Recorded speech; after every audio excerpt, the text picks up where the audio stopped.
حضرات گرامی قدر، تاریخ عالم گواہ ہے کہ کرۂ ارض پر لڑی جانے والی اکثر اور بیشتر جنگوں میں نہ کسی ضابطے کا خیال رکھا گیا، نہ کسی قانون و اصول کی پاسداری کا خیال ذہن انسانی میں آیا، نہ ہی آداب جنگ کو ملحوظ خاطر رکھا گیا، بلکہ انسانوں کے بنائے ہوئے کھوکھلے قانون محض مخصوص رنگ و نسل اور جنس و علاقہ کے رجحانات کی عکاسی کرتے نظر آتے ہیں۔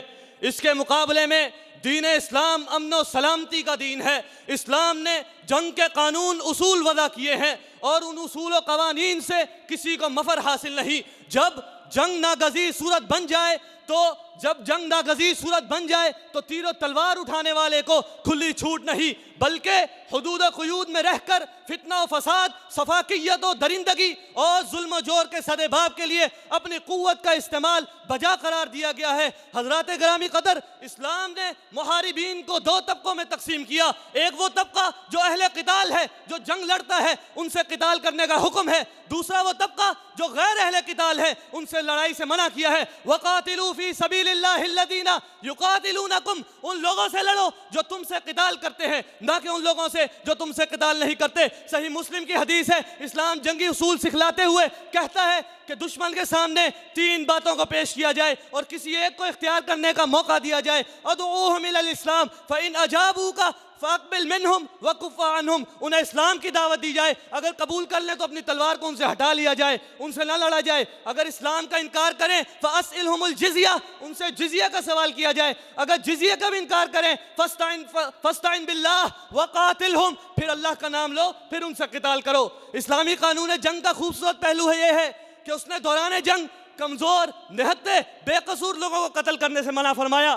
جہاں اللہ کے نبی علیہ السلام امیر لشکر کو تقوی اور مراقبت کی نصیحت کیا کرتے تھے، وہیں پر حکم دیا کرتے تھے، لوگو لا تقتلوا ولیدا، کسی بچے کو قتل نہیں کرنا۔ اور ابو داؤد کے الفاظ ہیں، آپ علیہ السلام فرماتے تھے لا تقتلوا شیخا فانیا ولا امراتا ولا صغیرا ولا طفلا، کسی بچے کو قتل نہیں کرنا، کسی بوڑھے بزرگ کو قتل نہیں کرنا، کسی عورت کو قتل نہیں کرنا۔ حضرات، اسی طرح اسلام نے صلح کی طرف اگر کوئی دشمن مائل ہو تو اس سے صلح کی اجازت دی ہے۔ وَإِن جَنَحُوا لِلسَّلْمِ فَاجْنَحْ لَهَا وَتَوَكَّلْ عَلَى اللَّهِ، اللہ پہ توکل کرتے ہوئے اس سے صلح کی جا سکتی ہے۔ جب صلح ہو جائے تو اس سے معاہدہ ہو جائے تو اس معاہدے کی پاسداری کرنا ہم پر فرض ہے۔ وَأَوْفُوا بِالْعَهْدِ إِنَّ الْعَهْدَ كَانَ مَسْئُولًا، ہاں میں مانتا ہوں الحرب بالخدا، جنگ دھوکے کا نام ہے، لیکن اسلام نے معاہدین کے ساتھ دھوکہ کرنے سے منع فرمایا ہے۔ اور عبداللہ بن عباس رضی اللہ تعالیٰ عنہ روایت کرتے ہیں، آپ صلی اللہ علیہ وسلم فرماتے ہیں، مسند احمد کی حدیث ہے، من کان بینہ وبین قوم عہد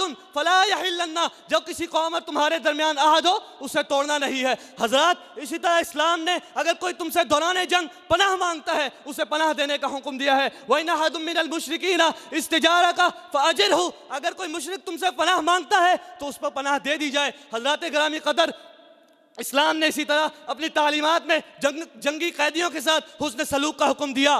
جہاں نام نہاد امن کا ٹھیکیدار امریکہ قیدیوں کے ساتھ گوانتانامو جیل میں سلوک روا رکھتا ہے، وہ دنیا کے سامنے آیا ہے، تو دوسرے رخ پر اسلام وہ دین ہے کہ جب قیدیوں کے ساتھ حسن سلوک کی تلقین کرتے ہوئے کہیں فرماتا ہے وَيُطْعِمُونَ الطَّعَامَ عَلَىٰ حُبِّهِ مِسْكِينًا وَيَتِيمًا وَأَسِيرًا، کہ قیدیوں کے ساتھ حسن سلوک کرو۔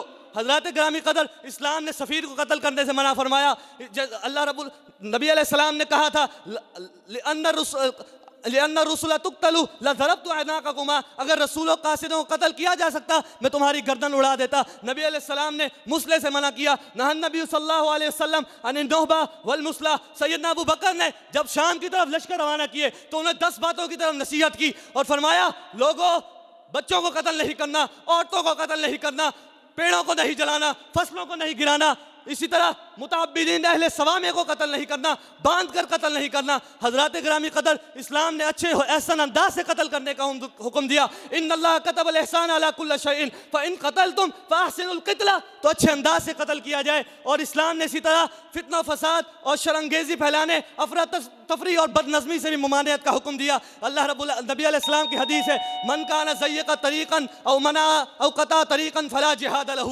وما توفیقی الا باللہ وآخر الدعوانا الحمد للہ رب العالمین۔